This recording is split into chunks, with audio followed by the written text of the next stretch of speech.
সংক্ষেপ সময় আলোচনা করব। সকলে দরুদ পড়েন। আল্লাহুম্মা সাল্লি আলা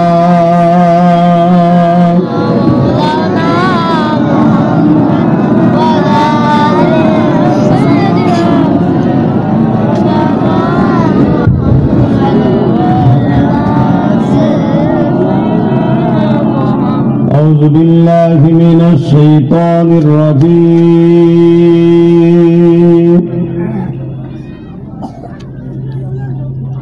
بسم الله الرحمن الرحيم.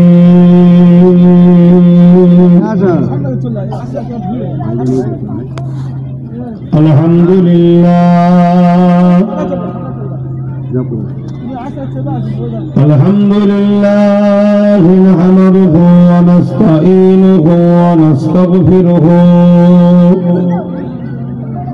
ونؤمن به ونتوكل عليه ونعوذ بالله من شرور أنفسنا ومن سيئات أعمالنا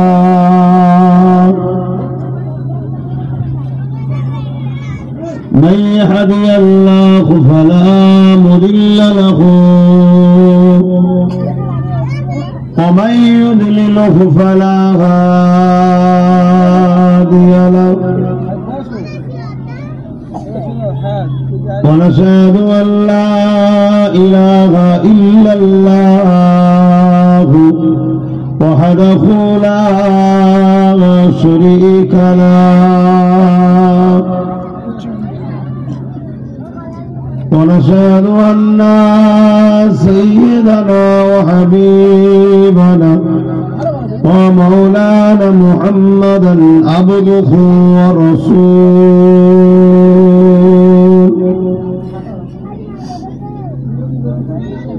أما بعد فيا أيها الحاضرون رحمكم الله. قال الله تعالى في كلام المجيد الفرقان الحميد إن الله وملائكته يصلون على النبي يا أيها الذين آمنوا صلوا عليه وسلموا تسليما. اللهم صل على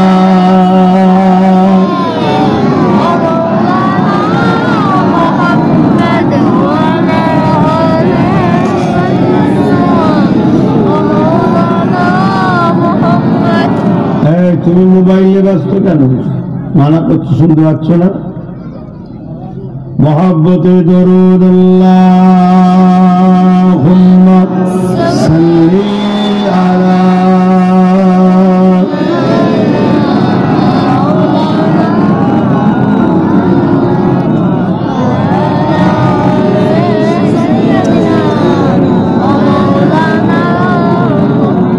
मेरे आँखों की बदली जलवा मोहम्मद का मेरे दिल के आईने में नक्शा है मोहम्मद का। कोई जन्नत में जाएगा, कोई दोज़ख में पहुंचे, मदीने की तरफ दौड़ दीवाना मोहम्मद का। अल्लाहुम्मा सल्ली अला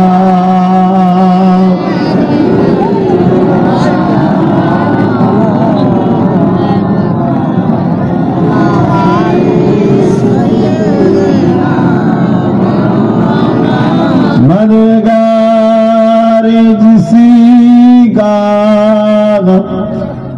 रसूले खुदा हो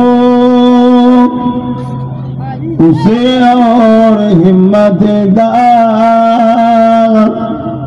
परवाह किया है।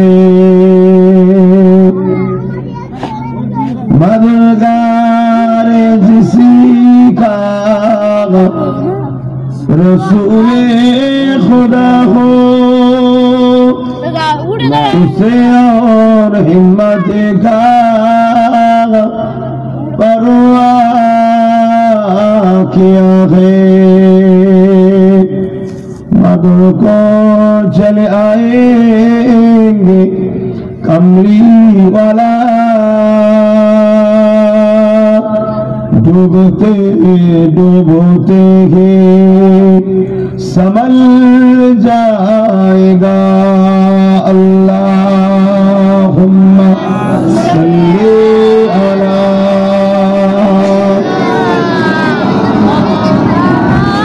मुहम्मद वाला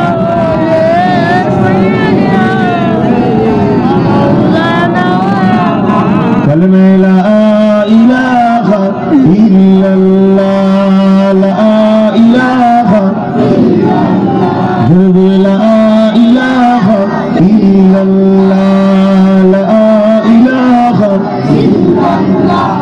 ला इलाहा इल्लल्लाह ला इलाहा ला इलाहा इल्लल्लाह मुहम्मदुर रसूलुल्लाह हस्बी रब्बी जल्लल्लाह मा फी क़ल्बी खैरुल्लाह हस्बी रब्बी जल्लल्लाह मा फी क़ल्बी खैरुल्लाह नूर मुहम्मद सल्लल्लाह हक़ ला इलाहा इल्लल्लाह ला इलाहा इल्लल्लाह ला इलाहा इल्लल्लाह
মাইক দিয়েছে বক্স দিয়েছে আওয়াজ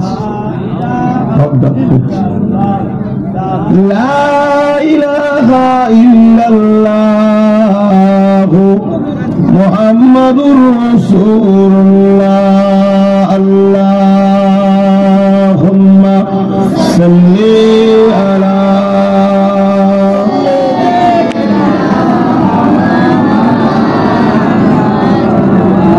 ওয়ালা আলি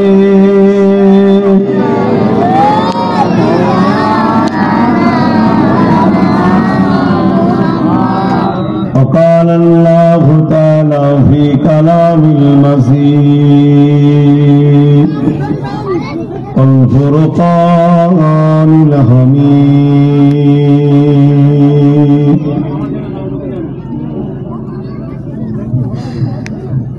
سبحان الذي أسرى بعبده ليلا من المسجد الحرام إلى المسجد الأقصى إلى المسجد الأقصى الذي باركنا حوله لنريه من آياتنا إنه هو السميع البصير.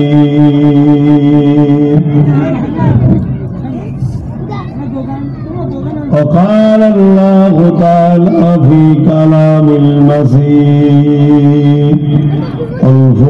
والفرقان الحميد لقد كان لكم في رسول الله أسوة حسنة.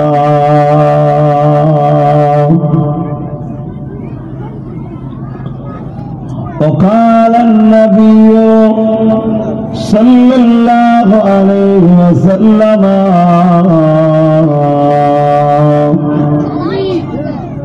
من أحب سنتي فقد أحبني ومن أحبني كان معي في الجنة.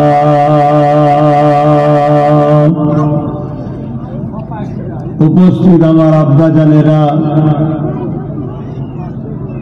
আমার নওজোয়ান তরুণেরা, যুবকেরা, ছোট ছোট বাচ্চারা, পর্দার আড়ালে অবস্থিত আমাদের সকলের মা ও বোনেরা, আল্লাহ দরবারে শুকরিয়া। আমরা একেবারে সকাল সকাল বেশ কিছু মানুষ একত্রিত হয়েছি দুনিয়ার কাজ কাম ছেড়ে দিয়ে। উদ্দেশ্য হলো আল্লাহ ও রসুলকে খুশি করা। জোরে বলুন সুবহানাল্লাহ। আল্লাহ আমাদের আশাকে, আমাদের বসাকে আল্লাহ কবুল করে নেন। বলুন আল্লাহুম্মা আমিন। এসেছেন আপনারা দিন ইসলামের গুটি কত কথা শুনলেন, তাই তবে রজব মাস চলছে। এই মাসকে আল্লাহ বলেছেন এটা আমার মাস। জোরে বলুন সুবহানাল্লাহ। এই মাসেতে দয়াল নবী, নূর নবী, হায়াতুন নবী, শাফাআতুন নবী, মেরাজ ওয়ালা নবীর এই মাসে আল্লাহ দাউদ দিয়ে মেরাজ দিদার করিয়েছিলেন। জোরে বলুন সুবহানাল্লাহ। আমার নবী পাক সাল্লাল্লাহু আলাইহি ওয়াসাল্লামের মেরাজ হয়েছিল এই মাসে। আমার নবী সাহাবা হুজুরদিগকে মদিনা নববী শরীফে, সাহাবা হুজুরদিগকে হুজরা মুবারক মক্কা শরীফে নবী আমার শোনাতে লেগেছে। এই বাবা সাহাবারা, আল্লাহ পাক আমাকে মসজিদে হারাম থেকে নিয়ে মসজিদে আকসা, ওখান থেকে বিভিন্ন জায়গায় ভ্রমণ করিয়ে প্রথম আসমান, দ্বিতীয় আসমান, তৃতীয় আসমান, চতুর্থ, পঞ্চম, সপ্তম, ষষ্ঠম, সপ্তম আসমান ঘুরিয়ে বাইতুল মুকাদ্দাস থেকে নিয়ে গিয়ে সমস্ত আসমান ঘুরিয়ে জিবরাইল আলাইহিস সালাম যেখানে থাকে সিদরাতুল মুনতাহা পর্যন্ত নিয়ে গেলেন। ওখান থেকে রফরফি করে আল্লাহ আমাকে তিনি আরশে আজিমে নিয়ে গেলেন। জোরে বলুন সুবহানাল্লাহ। এই সব কিছু ঘটনা ঘটেছে রাতের কিছু সময়ের মধ্যে। আপনারা মানবেন এ কথাকে? কথা বলুন, কি করে সম্ভব? ফুরফুরা শরীফ থেকে 130 কিলোমিটার আপনার এখানে কম বেশি আসতে প্রায় 4 ঘন্টার কাছাকাছি সময় লেগে গেল। মসজিদে হারাম থেকে মসজিদে আকসা প্রায় 1 মাসের রাস্তা যাতায়াত। ওখান থেকে আবার প্রথম আসমান, তার আগে আরো অনেক জায়গায় ঘুরিয়েছে। মদিনা শরীফে নিয়ে গেছে, বিভিন্ন নবীদের মাজারে নিয়ে গেছে। এখান থেকে সপ্তম আসমান যতটা, সপ্তম আসমান থেকে বাইতুল জিবরাইল আলাইহিস সালামের সিদরাতুল মুনতাহা তার থেকে আরো অনেক গুণ বেশি দূরে। এই রাতের কিছু অংশের মধ্যে এতটা জায়গা আল্লাহ ঘুরিয়ে এনেছেন আমার নবীকে, এই কথা সাহাবা হুজুরদের ঘরে শোনাচ্ছেন। আপনারা মানবেন? কি বলছেন? আমি যুবকগুলো জিজ্ঞেস করছি, বিশ্বাস হয়? কোন যুক্তিতে আপনারা মানছেন?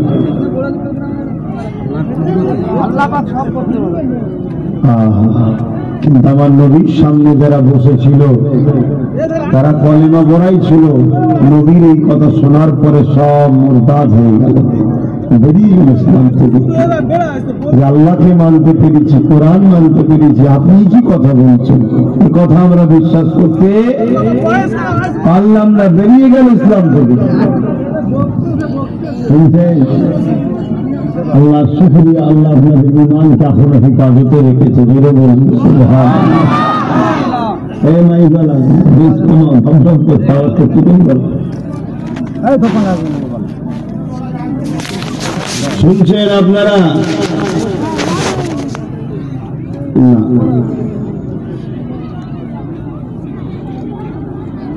আবু জেহেল ওইখানে ছিল। আবু জেহেলও শুনে আমার নবী পাক সাল্লাল্লাহু আলাইহি সাল্লামকে অট্টহাসি দিয়ে ছোট বড় কথা বলতে বলতে বেরিয়ে চলে গেল। বেশ কিছু মানুষ নবীর দরবারে যারা মুমিন হয়ে এসে বসেছিল, এই কথা শোনার পরে তারা অবিশ্বাস করে বেরিয়ে গেল, মুরতাদ হয়ে গেল, বেঈমান হয়ে গেল। আজও কেউ যদি নবীর মেরাজকে অস্বীকার করে, সঙ্গে সঙ্গে সে মুরতাদ বেঈমান হয়ে যাবে। কেন? আমার আল্লাহ কোরআনের প্রথমেই বলেছেন সুবহানাল্লাযী আসরা। এই সফরটা যে হয়েছে, এই সফরটা করিয়েছেন কে? যিনি পাক পবিত্র, সমস্ত কমজোর দুর্বল থেকে তিনি হলেন আল্লাহ। জোরে বলুন সুবহানাল্লাহ। তিনার ক্ষমতা আছে না না? তিনি বলছেন হাবিব, লোক সমালোচনা করতে পারে, আমি আল্লাহ ঘোষণা দিচ্ছি সফর আপনি করেননি, আমি আল্লাহ আপনাকে করিয়েছি। জোরে বলুন সুবহানাল্লাহ। যাতে সন্দেহের আর কোন গুঞ্জাইশ, কোন প্রশ্নের ব্যাপার আর না থাকে, কেন আল্লাহ করিয়েছে। আল্লাহ তো তিনি যিনি আমাদের এই দুটো ছোট্ট চোখের মধ্যে 26,000 কোটি লেন্স রেখেছে, ক্যামেরা রেখেছে দুটো চোখে, 26,000 কোটি। এক মুহূর্তে আসমানে তাকাচ্ছি, পলক ফেলছি, চোখের জমিন দেখছি, পলক ফেলছি। এটা কার তৈরি? আল্লাহ। আমাকে আপনাকে যদি আল্লাহ এটা দেয়, তাহলে তিনার কাছে কত পাওয়ার আছে? তিনি তো মালিক। আল্লাহ বলছেন সুবহানাল্লাযী আসরা। এই সফরটা যে হয়েছিল লাইলাম, রাতের কিছু অংশে, এটা হাবিব আপনি করেননি। মানুষ যদি প্রশ্ন তোলে আমার বিরুদ্ধে আসতে বলো তোকে, কেন এই সফরটা আমি আল্লাহ আমার পেয়ারা বন্ধুকে করিয়েছি। জোরে বলুন সুবহানাল্লাহ।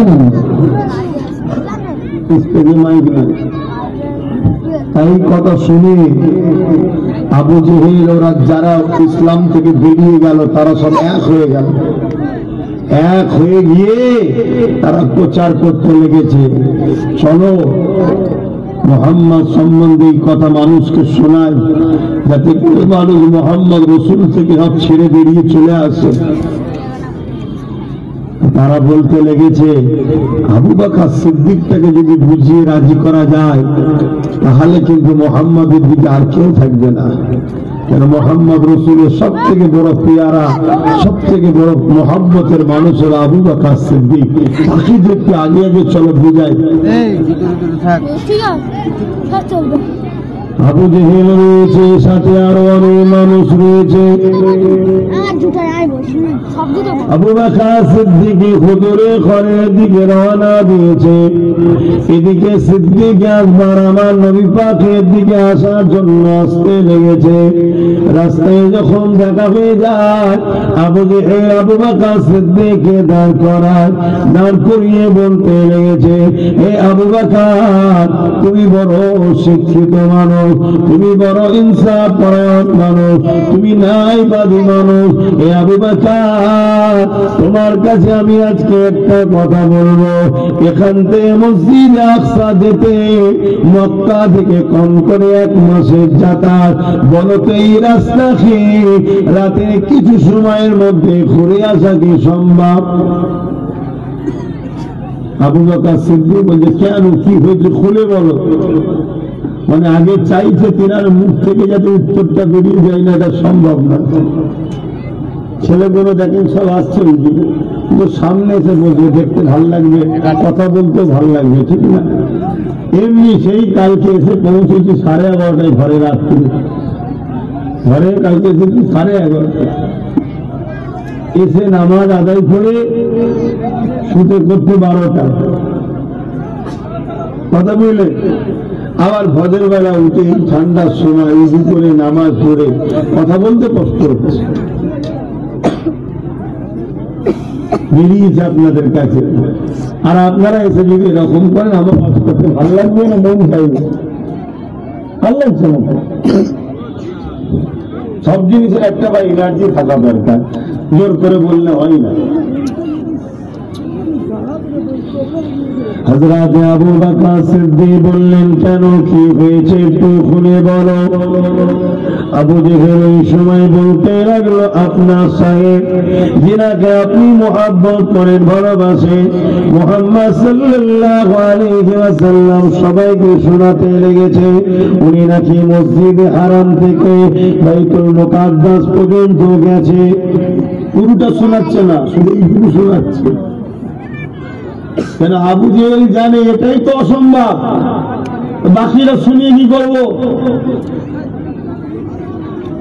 মক্কা শরীফ থেকে, কাবা শরীফ থেকে, বাইতুল হারাম থেকে মসজিদ আকসা, এই 1 মাস যাতায়াতের রাস্তা আপনার নবী যিনাকে আপনি ভালোবাসেন, উনি নাকি রাত্রির কিছু সময়ের মধ্যে ভ্রমণ করে এসেছে। এটা আপনি বিশ্বাস করেন? শুনছেন? আজ তো ভালো লাগলো যে আপনাদের ঈমান ঠিক, আপনারা ঠিক আবু বকর সিদ্দিক হুজুরের রাস্তাতে আছেন। জোরে বলেন সুবহানাল্লাহ। আমরা অত দলিল টলিল বুঝি না, আমার নবী বলেছে, আল্লাহ বলেছে, আমরা মানি। জোরে বলেন সুবহানাল্লাহ। শুনছেন তো নাকি? কত রকম সমস্যা মিটাবো বলেন না।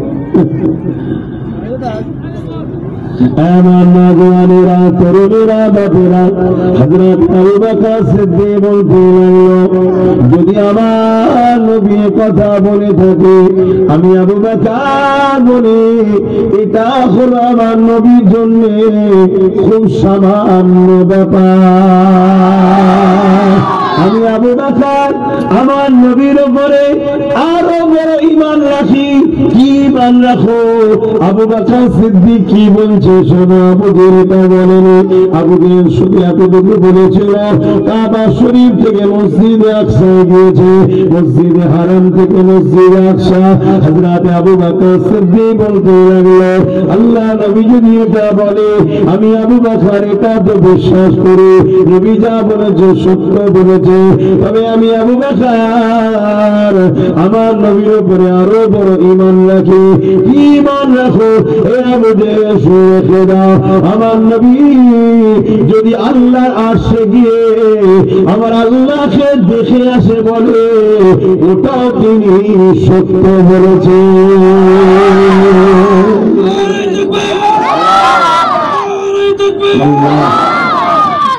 ওটাকে আবু জেহেল শুনিয়েছিল। সিদ্দিক আকবর যখন মূল কথাটাই বলে দিচ্ছে। হায় হায় হায়, ঈমান এখানে থাকে। প্রশ্ন এ করে, এ কোনো প্রশ্ন করে না। আবু জেহেল এবং বাকি লোকেদের কাজ এখান থেকে চলছিল, তাই প্রশ্ন তৈরি হয়েছে কি করে এটা হয়, এত দূর রাস্তা কিভাবে হয়, হাজারো প্রশ্ন তৈরি করে। এ কোনো প্রশ্ন করে না, এ প্রেম করে। হুজুর বলেছে তো আমার মাহবুব তো ঠিক বলেছে, জোরে বলুন সুবহানাল্লাহ। ঠিক তেমন কিছু মহব্বতের মানুষও আমাদের আছে, দেখবেন তারা আজকের দিনেও বলে আল্লাহর ওলিদের ঘরে মহব্বত করবো, অত বুঝি না বাবা। আবার কিছু লোক প্রশ্ন করে চলে গেছে, মারা গেছে, ইন্তেকাল, এই যে মাটির তলা কি করে থাকবে, কি করে অক্সিজেন নেয়, কি করে বেঁচে আছে, হাজারো প্রশ্ন করে। আর কিছু লোক বলে অত বাবা জানি না, আল্লাহ কোরআনে বলেছে আল্লাহর ওলিরা জিন্দা তো জিন্দা, যা জোরে বলো সুবহানাল্লাহ।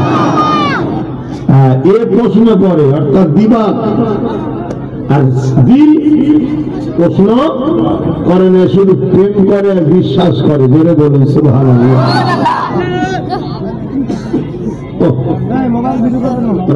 বাবা আলোচনা করতে ডিস্টার্ব হচ্ছে।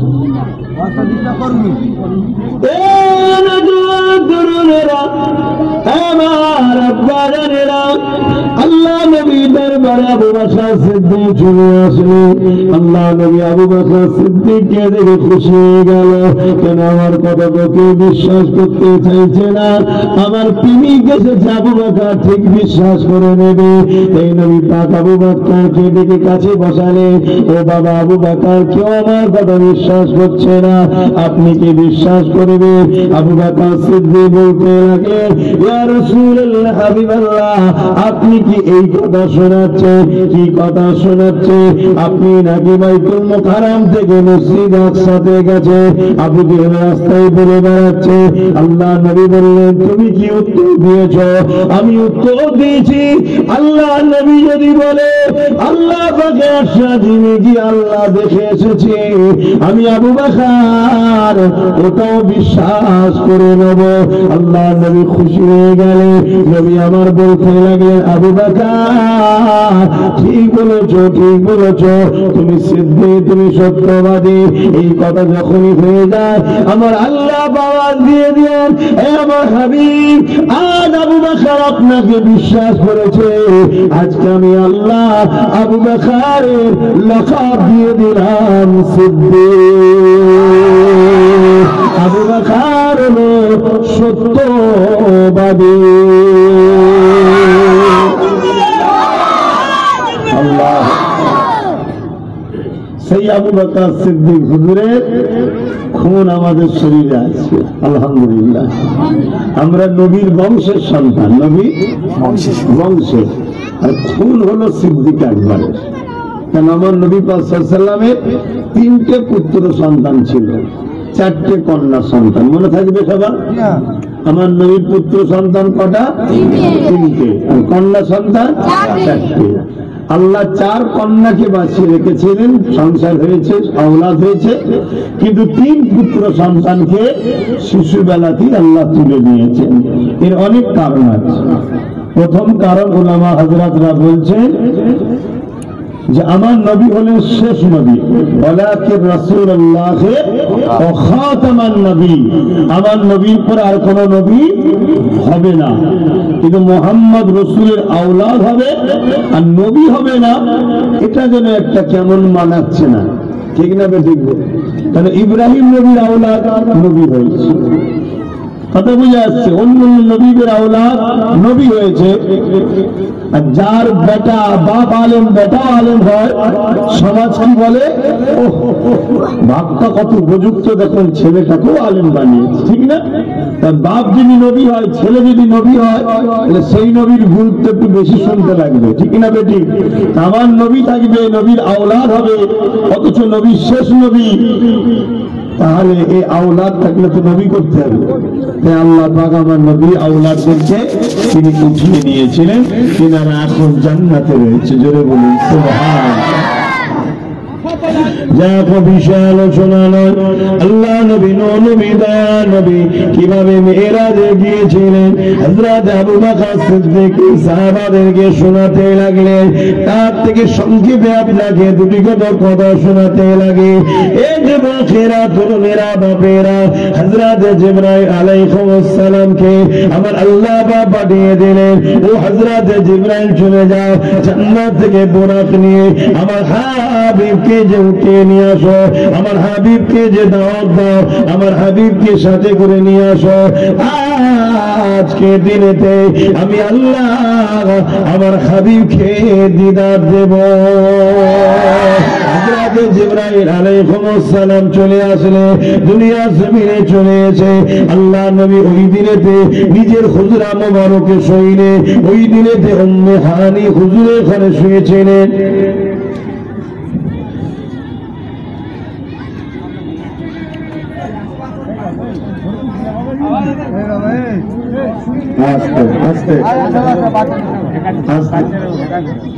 ওইটুকু ছিল তো বদমাইশ হয়েছিল।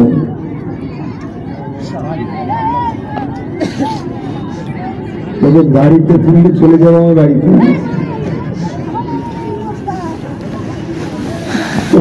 ছেলেগুলো এত পেয়ে যাচ্ছে কি হবে বলেন তো? খারাপ সব ছেলেগুলোকে আমায় দিয়ে দাও, আমি নলেজ ছেলেদের ভরি ভরে এদের উপযুক্ত শিখাই, সব খারাপ হয়ে যাবে। যাবি যাবি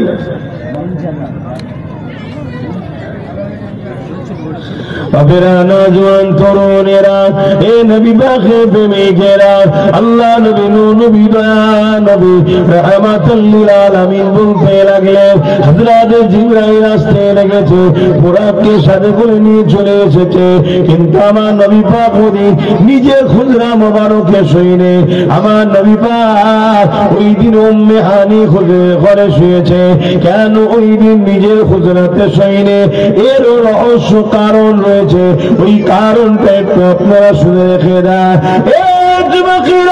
আল্লাহ নবীকে ঘরের বাইরে থেকে ডাকা হলো নিষেধ, এটা বিয়াদবি হবে, এটা নিষেধ আছে। আমার নবী পাককে ঘরের বাইরে থেকে দেখা যায় না। আমরা ঘরের মধ্যে থাকলে সবাই হাত দিয়ে ডাকে, অমুক বাড়িতে আসো, বাইরে আসো, ডাকে না ডাকে না? আমার নবীর মেয়েরা সম্বন্ধে জানা দরকার আছে না? নাই? একটা আলোচনা করছি, অসুবিধা হচ্ছে? বাইরে থেকে আমার নবীকে ডাকা ইসলামে নিষেধ, আমার আল্লাহর হুকুম। খবরদার আমার হাবিবকে তোমরা ডাকবে না বাইরে থেকে। আর আমার নবীর ঘরে বিনা হুকুমেতে ঢোকাটাও নিষেধ। তাহলে জিবরাইল ওই দিন যদি আমার নবী ঘুমাতেন ডাকতেও পারতেন না আর ঢুকতো।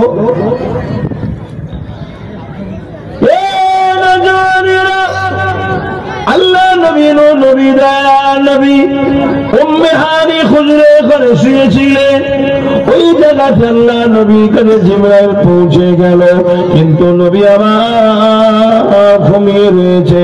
এই অবস্থা দেখে হযরত জিবরাইল আওয়াজ দিয়ে বলতে লাগলেন, ও রব্বি আল্লাহ, আপনার হাবিব ঘুমিয়ে রয়েছে, আমি জিবরাইল আপনার হাবিবকে কি করে উঠাবো? কেউ যদি ঘুমিয়ে থাকে আমরা তুলি না, জিবরাইল তো তুলতে পারত। কি শুনছেন আপনারা? জিবরাইল তুলতে পারত। হুজুর ওঠেন, আল্লাহ দাওয়াত দিয়েছে, চলেন, আমি বোরাক নিয়ে এসছি, দিদার হবে। জিবরাইল কি তুলছে? কেন তোলে নেই? কেন জিবরাইল জানে যিনি ঘুমাচ্ছেন ওনাকে তুলতে গেলেও একটা শিক্ষা দরকার, আদব দরকার। ওই আদবটা আমার আল্লাহ শিখাবে। জোরে বলুন সুবহানাল্লাহ। তাহলে আমার নবীর সম্মানটা বুঝতে পারছেন? আজকে আমাদের যুব সমাজ, আমাদের মা বাপেরা নবী চেনে না, নবী ভুলে গেছে, এজন্য আমাদের এই দুর্দশা। আমরা যদি নবী চিনতাম তাহলে আমাদের অবস্থা এত খারাপ হতো না। আর এই পৃথিবীতে বড় প্ল্যান করে একদল দাড়িওয়ালা টুপিওয়ালা বক্তারা আমাদের দিল থেকে নবীর আদব প্রেমকে সরাচ্ছে। নবীর আলোচনা করতে চাই না, নবীর শান মর্যাদা শোনাতে চাই না।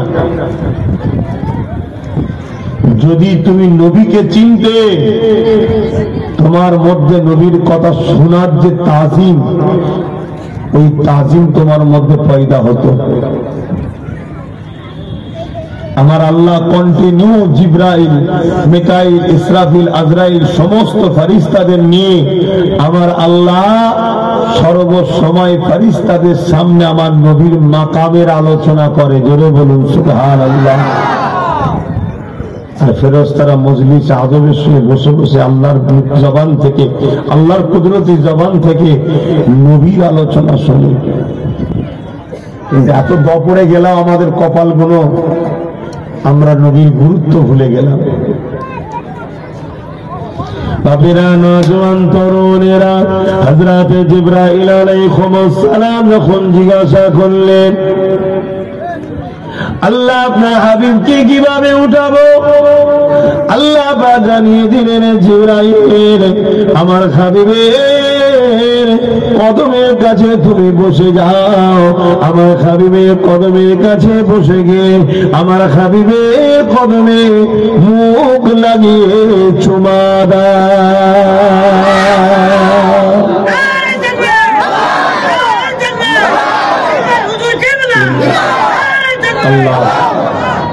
আমার নবীর সম্মান বুঝতে পারছো যুবকরা?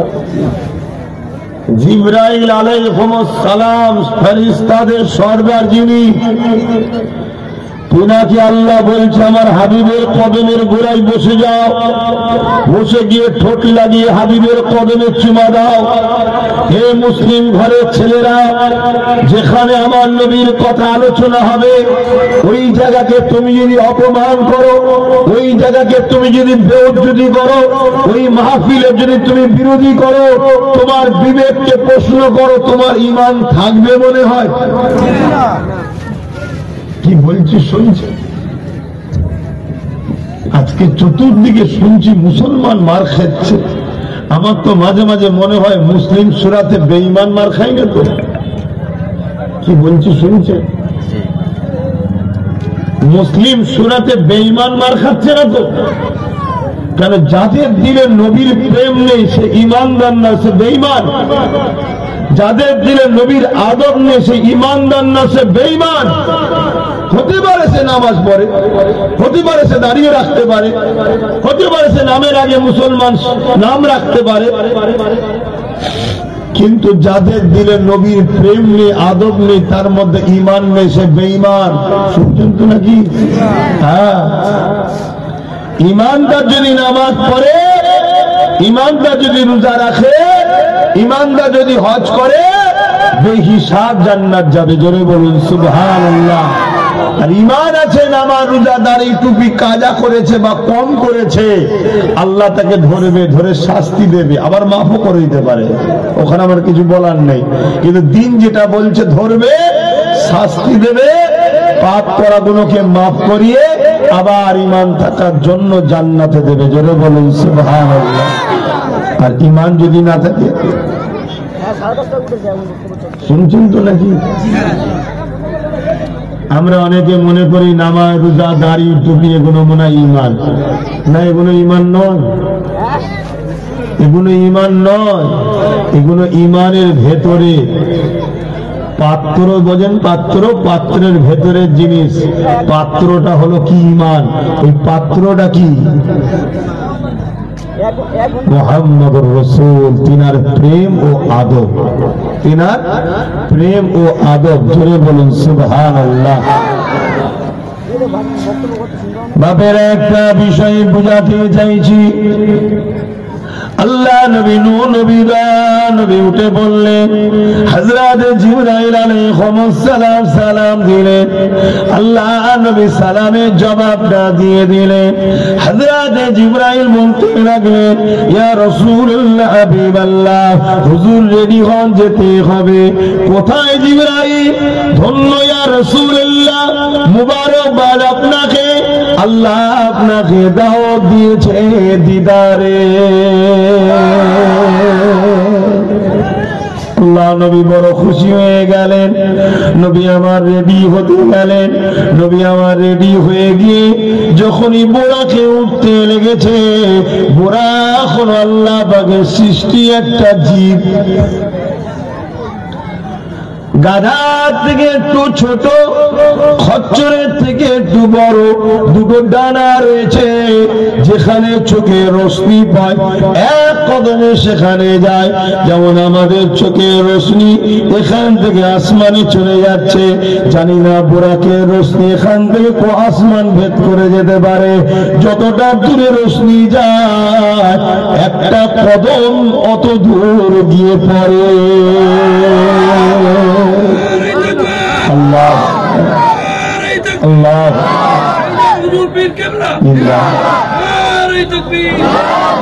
এই যে বিজলি বলে না, বিজলি ওই বোরাক থেকে নাম এসেছে বিজলির।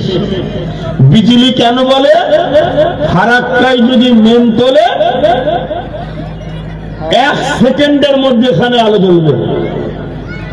কে তৈরি করেছে এটা? এই ফারাক্কায় কারেন্ট তৈরি করেছে কে? মানুষ। মানুষের মাঝে বুদ্ধিকে দিয়েছে আল্লাহ। তো মানুষের তৈরি ফারাক্কায় যদি মেন তোলে 1 সেকেন্ডের মধ্যে এখানে আলো জ্বলবে। অর্থাৎ বিজলির এত স্পিড, তো বোরাককে ফলো করে বিজলি নাম দিয়েছে। তাহলে বোরাক তো আল্লাহ তৈরি, মানুষের তৈরি যদি এই হয় তাহলে আল্লাহ তৈরির স্পিড কত! জোরে বলুন সুবহানাল্লাহ। কথা শুনছেন তো নাকি? দুনিয়ার সাথে একটু বুঝাতে হবে, কেন আম মানুষ জানি আপনারা সব মানেন, আল্লাহ রসুল যা বলেছে সব মানি, ঠিক না বেটি? হয়তো পালন করে উঠতে পারিনি হালকা বয়স বা বদমাইশি খেয়ালে, কিন্তু দিল থেকে বিশ্বাস করি সব হক, ঠিক না বেটি? সেটা হলো ঈমান। এবার তার উপরে জীবন বললে আমল, দুটো জিনিস লাগে বেহিসাব জান্নাত যেতে গেলে। কিন্তু একদিন না একদিন জান্নাত পাবে তারা যারা বিশ্বাস করেছে, হয়তো পালন করতে পারে না, কিন্তু তারা পরেও তারা মারধর খেয়ে হলেও জান্নাতে যাবে। জোরে বলুন সুবহানাল্লাহ। বাবেরা, নওজওয়ানেরা, এই নবী পাকের প্রেমিকেরা, ওই বোরাকের পিঠে যখন আমার নবী পাক উঠতে যাবে, কি ওয়াজ করবো? কখন সামনে দিয়ে যাচ্ছে, কে বেলুন কুড়োতে এসছে, ওয়াজ করার মহল নয় তো। আর এরাও জলসা করছে ফাঁকা মাঠে লেগে দিচ্ছে। কোন জিনিসের সিস্টেম আছে? তারপরে আমার বাবাজি আবার কি বিক্রি করছে, কি আছে? ঝাল না মিষ্টি তাদের বিক্রি করছে। এটা কি ওয়াজ করার সময় জায়গা হয়েছে? বলুন, ঠিক আছে আপনি করুন, আপনি পেটের জ্বালা আছে করুন, গরিব মানুষ কোথা যাবে? সরকার তো গরিবদের কাজ দেখছে না। আমি যদি গরিবদের তাড়ি দিতে যাবে কোথায়? তাহলে করেন, অসুবিধা নেই, কিন্তু সামনেতে যাবেন না। সব জিনিসের আদব আছে। সবচেয়ে বড় কথা, ওই জায়গায় হুজুরের আলোচনা করাটা উচিত নয় যে জায়গায় লোক হুজুরের কথা গুরুত্ব দিয়ে শোনে না। ওই জায়গায় আলোচনা করলে আমারও সন্দেহ হয়, আমার উপরেও না হুজুর নারাজ হয়ে যায়। এটা আমার বাপের কথা শোনাচ্ছিনি, আমার দাদুর কথা শোনাচ্ছিনি, যার কথা আল্লাহ নিজে আলোচনা করে তিনার কথা বলছি। এর একটা সম্মান আছে। চারিদিকে দেখুন একটা আওয়াজ হচ্ছে, কথাবার্তা হচ্ছে, কি আলোচনা হবে? আর আমারও জ্বালা এসে গেছে,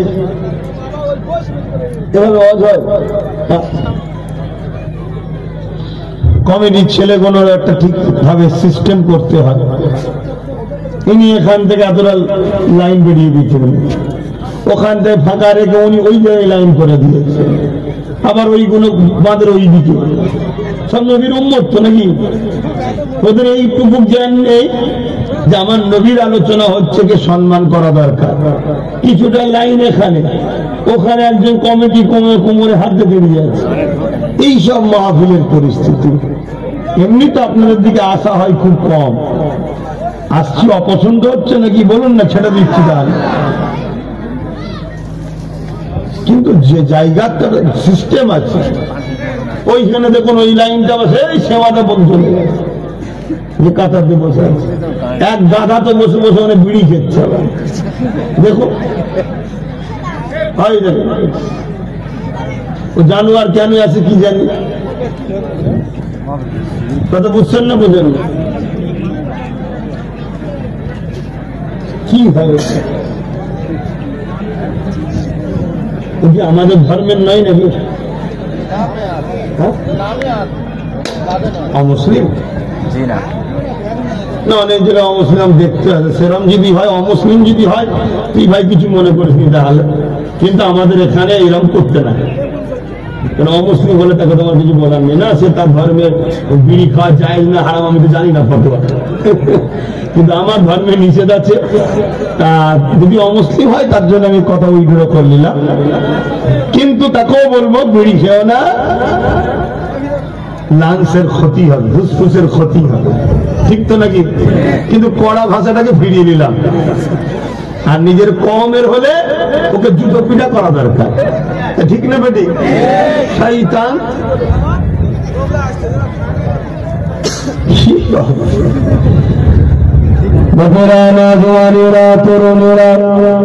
আল্লাহ নবী নবী নবী যখন বোরাকের পিঠে উঠতে লেগেছে ওই সময় বোরাক মাথা লাড়া দিতে লেগেছে, আমার রাসূলুল্লাহকে পিঠে তুলতে চাইছে না।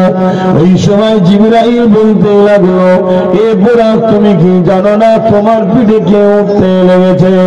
এ বোরাক তুমি কেন মাথা লাড়া দিচ্ছ, কেন না বলতেছ? বোরাক বলতে লেগেছে, আমি জানি কে আমার পিঠের উপরে উঠছে।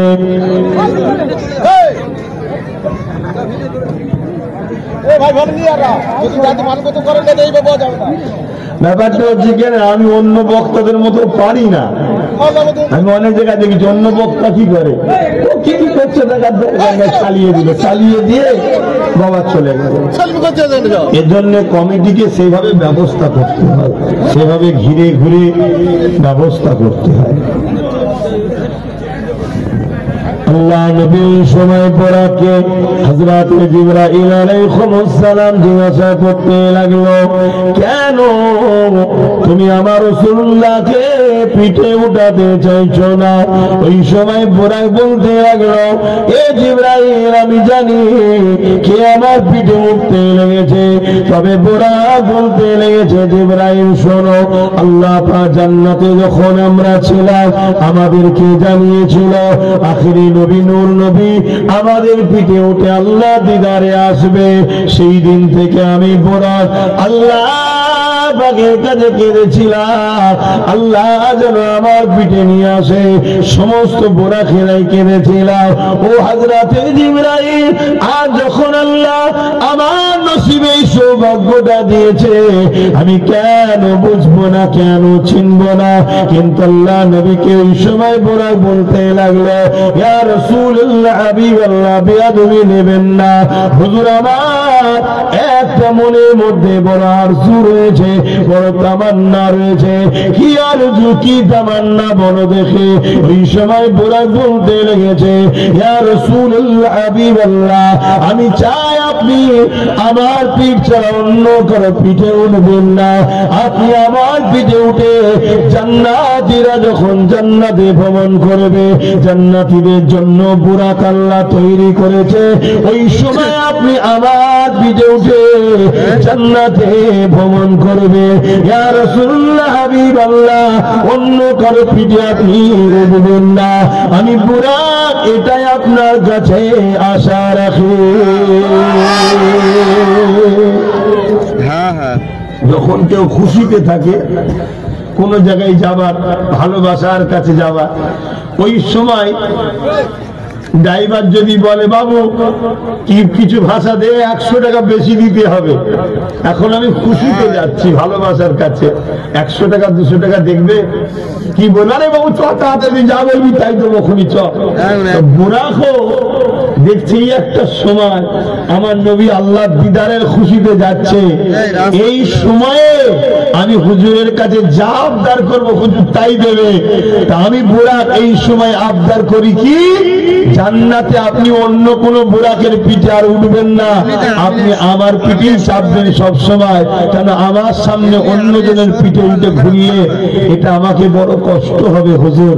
হাই রে মানুষ, মানুষ কত নিকৃষ্ট হয়ে গেলাম আমরা। বুরাক একটা জন্তু হয়ে নবীকে চেনে, নবীকে প্রেম করে, আর আমরা মানুষ হয়ে নবী চিনতে পারলাম না। আমরা মানুষ এত বিহায়া, এত নিকৃষ্ট হয়ে গেলাম, আমার নবী চিনতে পারলাম না, নবীকে ভালোবাসতে পারলাম না। হ্যাঁ, এই জায়গায় আরেকটা কথা বলে দিই শোনেন। একদিন এক সাহাবী আমার নবী পাকের দরবারে আসলেন, আল্লাহ নবীকে সালাম দিয়ে বলতে লাগলেন, ইয়া রাসূলুল্লাহ, হাবিবাল্লাহ, আমার একটা উট রয়েছে, ওই উটটা পাগল হয়ে গেছে। উট যদি পাগল হয়, আপনাদের বাড়িতে সব পশু আছে না, গরু ছাগল থাকে তো, লালন পালন করেন তো, ভালো জিনিস করবেন। জীবজন্তু পশু পাখি পোষা ভালো। বালা মুসিবত যদি কখনো ঘরে আসে, মানুষের উপরে না গিয়ে জানের বদলে জান, একটা জানের উপর দিকে চলে যাবে, কথা বলে লালন পালন করবে। কিন্তু আমরা তো সময় পাই না, কথা বুঝে আসে, সময় পাই না। কিন্তু লালন পালন করে যদি পশুকে গুরুত্ব না দেন, খেতে না দেন, তার দেখভাল না করে, তাহলে না করা ভালো। কেন? আল্লাহর জানকে কষ্ট দিলে জাহান্নামে যেতে হবে।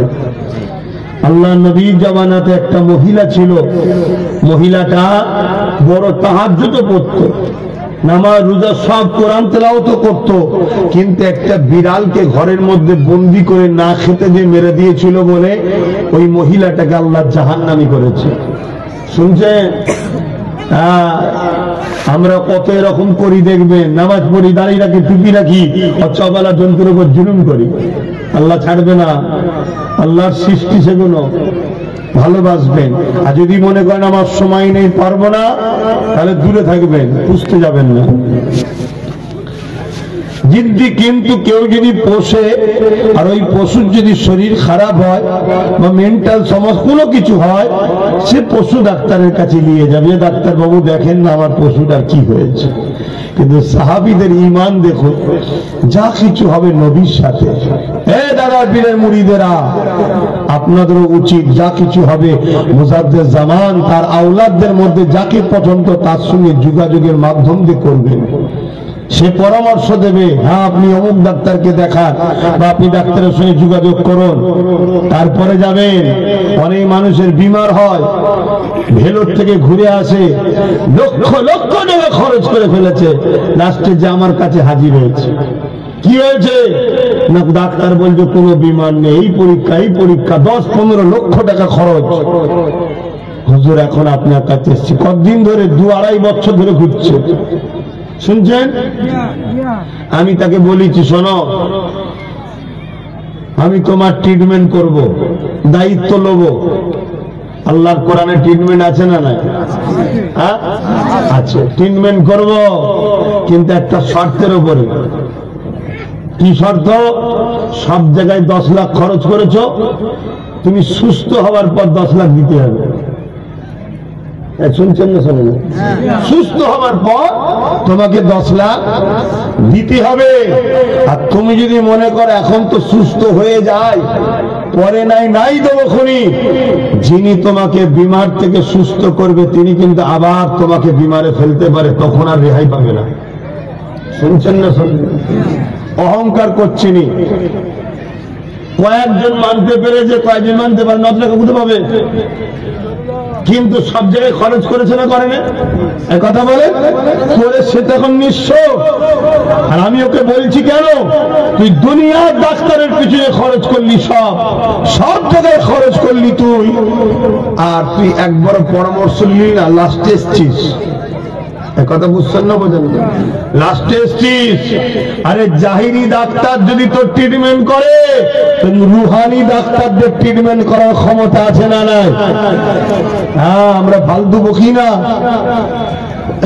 কয়েকজন মেনেছে, মানার পরে তারা রাজি হয়েছে।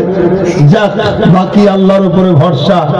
আমার নবীর দেখানো রাস্তায়, কোরআনের রাস্তায় তাকে ট্রিটমেন্ট করেছি, আল্লাহ করে আল্লাহ তাকে সুস্থ করেছে। জোরে বলুন সুবহানাল্লাহ।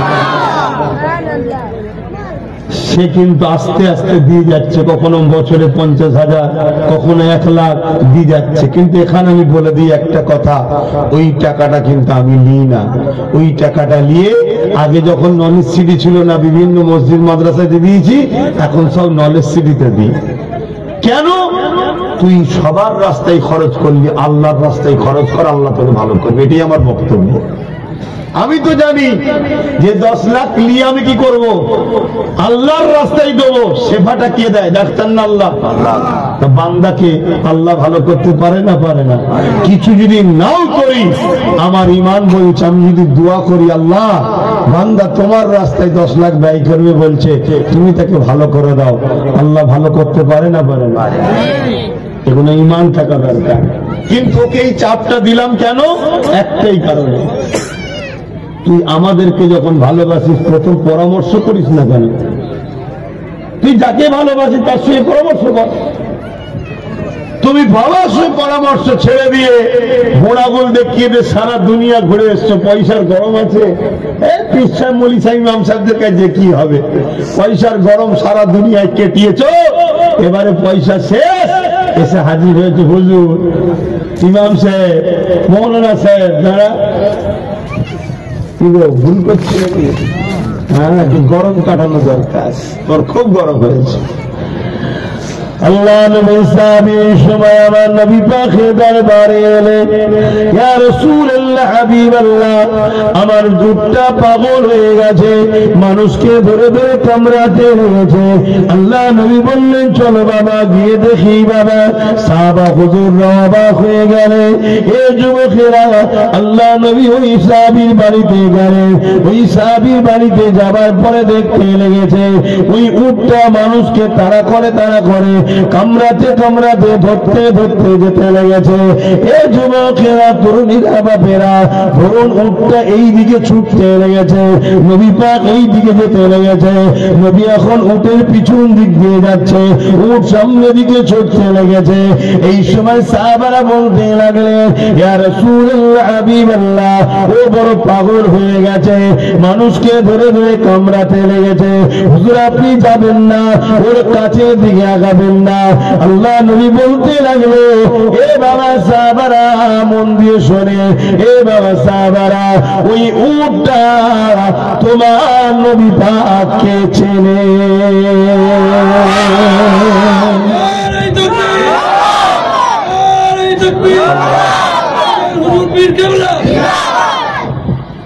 উটটা তোমার নবী পাককে শুনছেন? আর নবীর গোলামদের ঘরে জীব জন্তুরা চেনে না? চেনে না? কথা বলো। আল্লাহ নবীর দিকে উটটা যখন ঘুরেছে আর আমার নবীর নূরের মুখখানা দেখতে পেয়েছে, উটটা ছুটে ছুটে এসে আমার নবী পাকের কদম মোবারকের উপরে নিজের মাথা রেখে দিয়ে বসে যায়। আরো জোরে বলুন সুবহানাল্লাহ। তরুণেরা, এটা তো আমার নবীর শান। নবীর গোলাম যারা হয় তাদেরকে আল্লাহ কত শানওয়ালা করেছে, শুনে রেখে দেয়। আমার মুজাদ্দিদ জামানের হাতে তৈরি করা বসিরহাটের বড় মাওলানা আল্লামা রুহুল আমিন রাহমাতুল্লাহ আলাইহি এবং আমার দাদা হুজুর পীর কিবলা একদিন জঙ্গলে যেতে লেগেছে। যে জঙ্গলটা সুন্দরবন এলাকার ভেতর দিয়ে যেতে হবে, গরুর গাড়ি করে যেতে লেগেছে। তখন এত দামি দামি গাড়ি ছিল না, রাস্তাও ভালো ছিল না। ওই গরুর গাড়ি করে যেতে যেতে জঙ্গলের মধ্যে যখন ঢুকে গেছে। হঠাৎ করে দেখা যায় ওই গরুর গাড়ির যিনি চালক ছিলেন লাফ মেরে হুজুর যে তাঁবুর মধ্যে গরুর গাড়ির উপরে যে খাঁচা করা ছিল ওর ভেতরে ঢুকে পড়েছে। হুজুর বলতে লাগলেন, বাবা কি হয়েছে গো, এত হাঁপাচ্ছ কেন, ঘাবড়ে গেছো কেন, কি হয়েছে বাবা? ওই গরুর গাড়ির চালক বলতে লেগেছে, হুজুর বাঁচার আর কোনো উপায় নেই, আমার তোমার বোঝাতে যাওয়ার। দাদা হুজুর পীর কেবলা বলতে লেগেছে, বাবা বলো কি হয়েছে, কি হয়েছে, কি হয়েছে? ওই গরুর গাড়ির চালক বলতে লেগেছে, হুজুর একটা নয় দুটো বার সামনে রাস্তা আটকে দিয়ে দাঁড়িয়ে গেছে, গরু লাফালাফিও করতে লেগেছে। দাদা হুজুর বললেন, এতে চিন্তা কিসের? আমি হলে কি হতো? আর বেশি খুলে বলছি নি, জায়গা হলুদ হয়ে যেত, বুঝতে পারছো তো না? আল্লাহ নবীর গুলামীরা এদের আবার বলবে, এনারাই তো বলবে চিন্তা কিসের, ঠিক না? ঠিক। চিন্তা কিসের বাবা? চিন্তা না, জঙ্গলের বাঘ এসেছে তো কি হয়েছে? আল্লাহ আমার কাছেও তো একটা বাঘ রেখেছে, ওই বাঘটার নাম হলো আবু বকরের বাঘ রুহুল আমিন। পর্দাখানা সরিয়ে একবার চেহারাটা দেখিয়ে দাও যে আবু বকরের বাঘ রয়েছে, একবার দেখিয়ে দাও, দেখিয়ে দাও। আমার তো মনে হয় যেন বাঘগুলো সত্যি দেখা করতেই এসেছিল।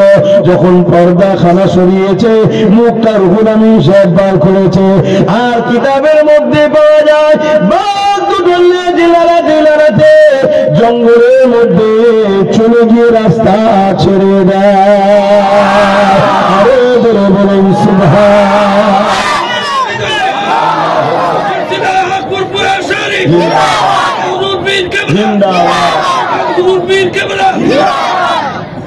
আল্লাহর ওলি হন, আমার নবীর গোলাম হন, জঙ্গলের বাঘও আপনাদের কিছু ক্ষতি করবে না, নবীর গোলাম হন। শুনছ আমার যুবকরা? শুধু এটা নয়, আর একটা কথা হুজুর খলিফার কথা বলবো, বুঝছে না তো? এটা হলো প্রতাপচন্দ্র সেন, তার নাম কি নাম? প্রতাপচন্দ্র সেন, দাদা হুজুর খলিফা। আপনি বলবেন কি নাম রে বাবা? প্রতাপচন্দ্র সেন তার নাম ছিল, কিন্তু আমার মুজাদ্দিদ জামান দিনের মেসেজ যখন শোনায়, কোন এক জায়গায় মাহফিল শোনার পরে তার মধ্যে হিদায়াতের বাতি জ্বলে উঠেছে। তিনি আমার মুজাদ্দিদ জামানের দরবারে এসে ইমানের কলেমা পড়ে নিয়ে, এক আল্লাহকে মেনে নিয়ে, মুহাম্মদ রাসূলকে লিডার বলে মেনে নিয়ে আমার দাদা হুজুরের হাতে বায়াতটা হয়ে যায়। অনেক বড় কথা সংক্ষেপ জায়গায় বলে, দীর্ঘদিন হুজুরের দরবারে থাকার পরে, হুজুরের কাজ হুকুম শোনার পরে, হুজুর আমার একদিন বলতে লাগলো, বাবা তোমাকে আমি হুকুম দিচ্ছি, তুমি জঙ্গলে গিয়ে আল্লাহর ইবাদতে মশগুল হয়ে যাও। দাদা হুজুর তিনার নাম রেখে দাও সুফি আব্দুল মুমিন, তুমি যাও বাবা, জঙ্গলে চলে যাও বাবা। আবু বকর সিদ্দিক দাদা হুজুরের হুকুম শুনে তিনার মুরিদ যখন জঙ্গলে চলে যায়, এই জঙ্গলে যাবার পরে জঙ্গলের ভেতরে যখন ঢুকতে লেগেছে, অপর দিক থেকে এক হিংস্র বাঘ আগিয়ে আসতে লেগেছে। এমন সময় সুফি আব্দুল মুমিন সাহেব বলতে লেগেছে, এ জঙ্গলের বাঘ রে, যদি আল্লাহ আমার চোখে তোমার জন্য রিজিক বানিয়ে রাখে, তুমি আমাকে তো খেয়ে ফেলবে, তবে খাবার আগে একবার শোনো, আমি আব্দুল মুমিন এমনি এমনি আসেনি, আমার পীর জবানার মুজাতে আবু বকর সিদ্দিক তিনি আমাকে পাঠিয়েছে আল্লাহর দাসত্ব করার জন্য, আল্লাহর জিকির করার জন্য। কিতাবের মধ্যে লেখা আছে, এই কথাটা শোনার সাথে সাথে ওই জঙ্গলের বাঘরা আব্দুল মুমিন সাহেব হুজুরের গায়ে এসে বিড়াল যেমন গা ঘষে পোষা বিড়াল, ওই রকম গা ঘষতে লেগেছে। আরে জোরে বলুন সুবহান।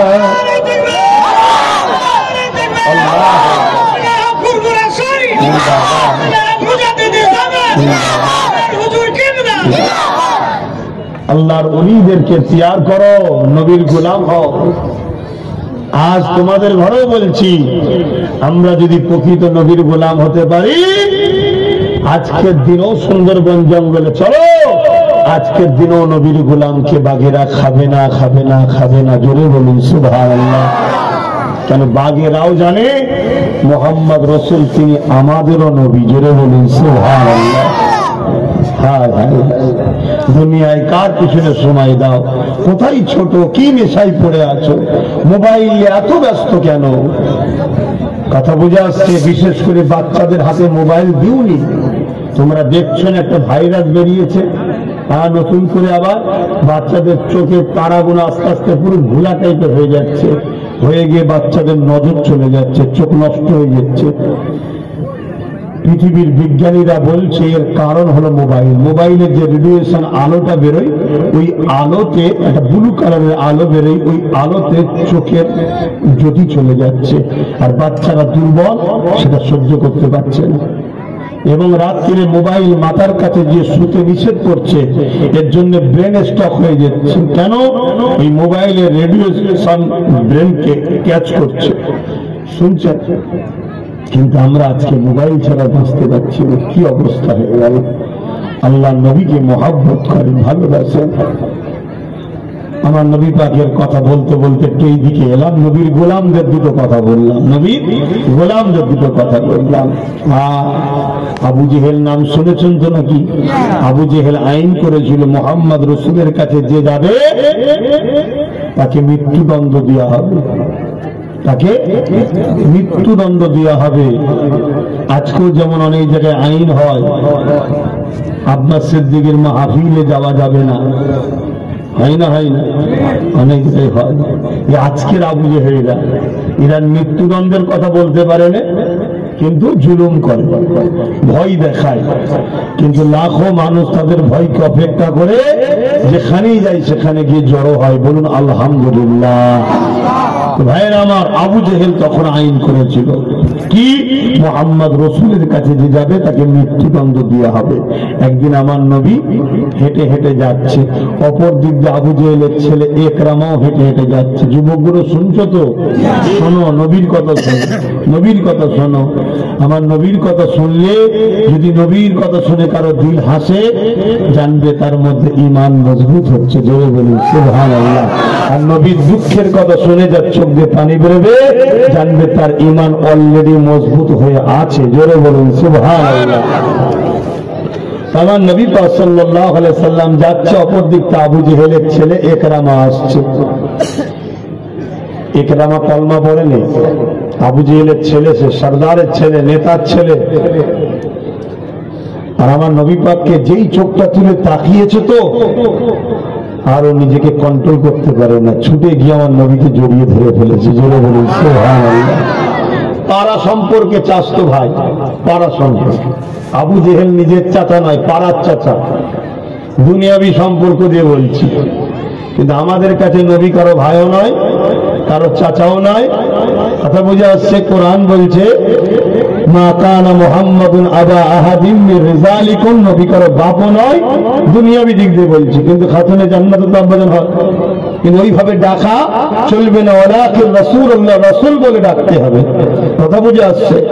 তো একরাম আমার নবী পাক সাল্লাল্লাহু আলাইহি সাল্লামকে দেখার পর ছুটে গিয়ে জড়িয়ে ধরে ফেলেছে। আহা, এই খবরটা আবু জেহেলের কাছে চলে গেছে। হে সরদার, তুমি আইন করেছো যে মোহাম্মদ রসুলের কাছে কেউ গেলে তাকে শহীদ করতে, তাকে মৃত্যুদণ্ড দেওয়া হবে। তোমার ছেলে তো শুধু যায়নি, সে তো মোহাম্মদ রসুলকে জড়িয়ে ধরেছে। কি আইন হবে? কি হবে? না সরদারের ছেলে বলে মাফ হয়ে যাবে? হায় হায় হায়। যাক, আজকের জালিমগুলোর থেকে কমসে কম আবু জেহেলের একটু হলেও ইনসাফ ছিল। আজকের যারা জালিম আছে, এরা তো নিজের দলের লোকেরা ভুল করলে তাদেরকে শাস্তি দেয় না।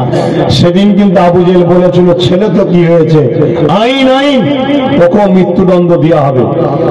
কমসে কম আজকের জালিমদের থেকে আবু জেহেলের এই খসলতটা একটু ভালো ছিল, নীতির ওপর মজবুত ছিল। আমি কি বলছি বুঝছেন তো নাকি? আমি আবু জেহেলকে ভালো বলছি নি, আজকের আবু জেহেলের থেকে নীতির দিক দিয়ে মজবুত ছিল।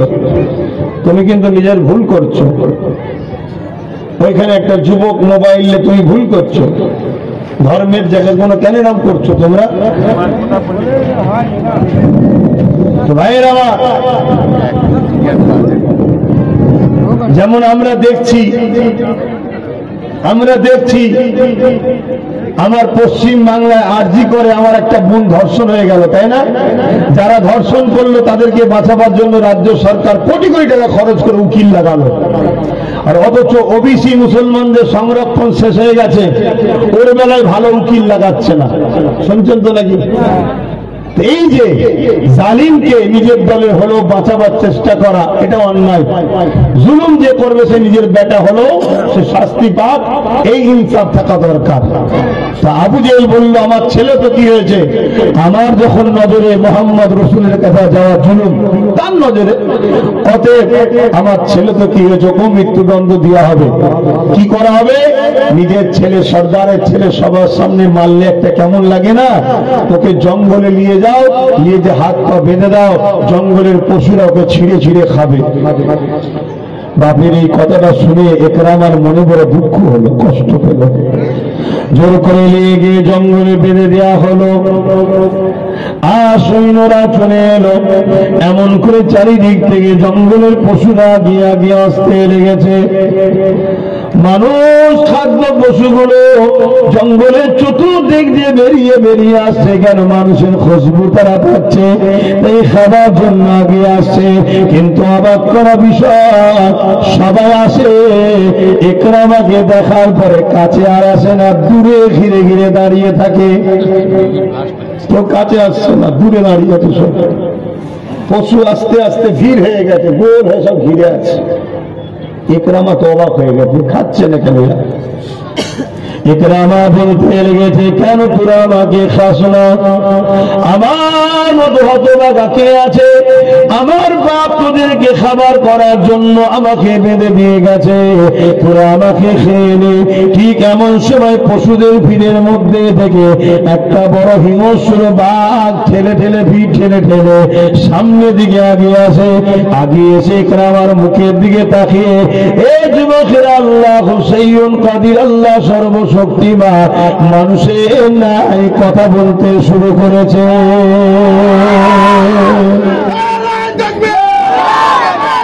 আল্লাহ, এই মানুষের মতো কথা বলা পশুরা বলতে পারবে না? পারবে না যদি আল্লাহ চায়। দাব্বাতুল আরদ বলে একটা পশু আসবে কিয়ামতের আগে, জানেন তো? দাব্বাতুল আরদ, এই কিয়ামত এসে গেছে কাছাকাছি, একটা পশু বাহির হবে যারা মানুষের সঙ্গে কথা বলবে। কথা বললেন, মানুষের গায়ে তারা হাত দেবে। যে মুমিন হবে তার মুখটা নূর চমকাবে, আর যে মুনাফিক হবে, বেঈমান কাফের হবে, তার চেহারা কালো হয়ে যাবে। এই দাব্বাতুল আরদ মানুষের সঙ্গে কথা বলবে, একটা পশু অবিকল মানুষের নয় কথা বলবে। জোরে বলুন সুবহানাল্লাহ। আবার শুনুন, যে বাংলা জানে তার সঙ্গে বাংলা বলবে, যে আরবি জানে আরবি বলবে, যে ইংলিশ জানে ইংলিশ বলবে। আল্লাহ তৈরি করে পাঠাবে। জোরে বলুন সুবহানাল্লাহ। কথা কিছু শুনছো? আল্লাহর ক্ষমতা। একরামা বলতে লেগেছে, একরামা কেন তোমাকে খাচ্ছি নি? শোনো, অবশ্যই মানুষকে খাতে আমাদেরকে বড় ভালো লাগে, কেন মানুষ তো আমাদের জন্য খোরাক, কিন্তু তোমাকে কেন খাচ্ছি না জানো? একরামা বলে, কেন খাচ্ছ না? ওই সময় আবু জেহেলের ছেলেকে বাঘ বলতে লেগেছে, একরামা রে, তোমার গা থেকে নূর নবীর খুশবু বাহির হচ্ছে, তাই যে শরীর থেকে নবীর খুশবু বাইরে, ওই শরীরকে আমরা খেতে পারি না। ওই যে একরামা জড়িয়ে ধরেছিল আমার নবীর খুশবু তার জামাই লেগে গিয়েছিল। এই যুবকেরা, একরামা কিন্তু মুসলমান, কলমা পড়েনি, সে মুশরিক ছিল, এমন করে তার বাপের দিকে ছিল, কিন্তু আমার নবী পাককে জড়াবার পর, ওই নবীর গায়ে খুশবু তার জামা থেকে বেরোবার পর তাকেও বাদ খাচ্ছে না। যদি আমাদের হৃদয় আল্লাহ নবীকে রাখতে পারি, আজকের দিনও কোন দুনিয়া পশু বা হিংস্র তার ক্ষতি করবে না।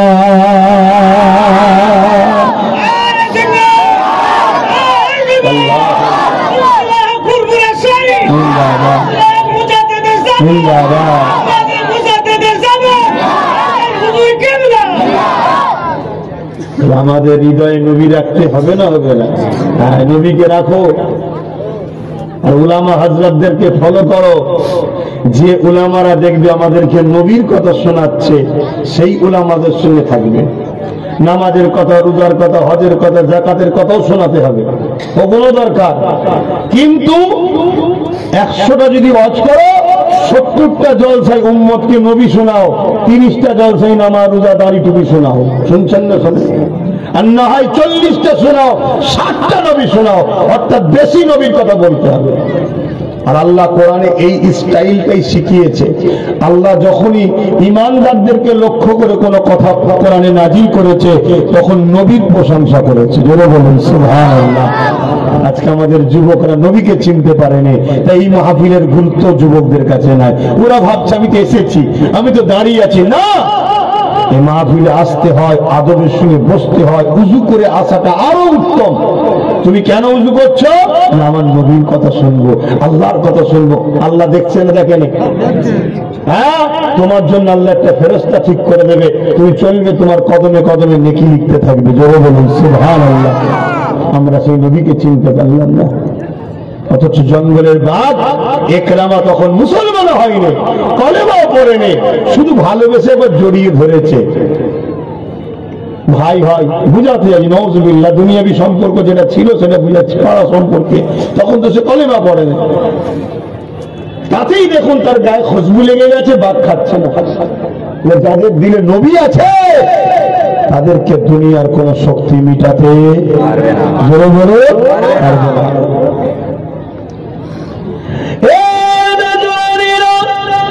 এই মাসে 6 তারিখে সুলতান গরিবের নওয়াজ খাজা মঈনুদ্দিন আজমিরি হুজুরের ওফাত হয়েছিল, ইন্তেকাল হয়েছিল। তিনি আমার নবী পাকের আওলাদ ছিলেন এবং নবী পাকের বড় আশিক দিওয়ানা গোলাম ছিলেন। তাই গরিবের নওয়াজের একটা কথা বলতে লাগে এসেছিলাম, অনেক কথা বলবো বলে, কিন্তু আপনাদের পরিস্থিতি দেখে বলার হলো কোথায়, তাই সংক্ষেপে সংক্ষেপে একটু বলে যেতে লেগেছে। কেন মেহেরাজের অনেক ঘটনা রয়ে গেল, যেগুলো আর বলা হলো না, সময়ের দিকে খেয়াল করে সংক্ষেপ করতে হলো। এই গরিবে নওয়াজ এই মাসে ইন্তেকাল করেছিল। এই গরিবে নওয়াজের মাজারকে নিয়ে আজকে আমার দেশের একদল জালিমরা প্ল্যান করছে, গরিবে নওয়াজের মাজারকে ভেঙে দিবার প্ল্যান করছে। এ যুবকেরা, তরুণেরা, কেন ভাঙতে চাইছো তোমরা? 850 বছর হয়ে গেল কি 800 বছর হয়ে গেল, কেন ভাঙতে লেগেছো? এই জন্য ভাঙতে লেগেছে। আজকের দিনে গরিবে নওয়াজের মাজারে শুধু মুসলমান যায় না, সাধারণ মানুষ যায় না, নেতা খেতা মন্ত্রী সিএম পিএম সবাই যায়। এবং শুধু যায় তা না, আজও গরিবে নওয়াজের মাজারে যাওয়ার পরে অমুসলিমদের মধ্যে থেকে গরিবে নওয়াজের রুহানি ফয়েজে লাখো লাখো লাখো লাখো মানুষ আল্লাহ আল্লাহ নবীর প্রেমিক হয়ে যাচ্ছে।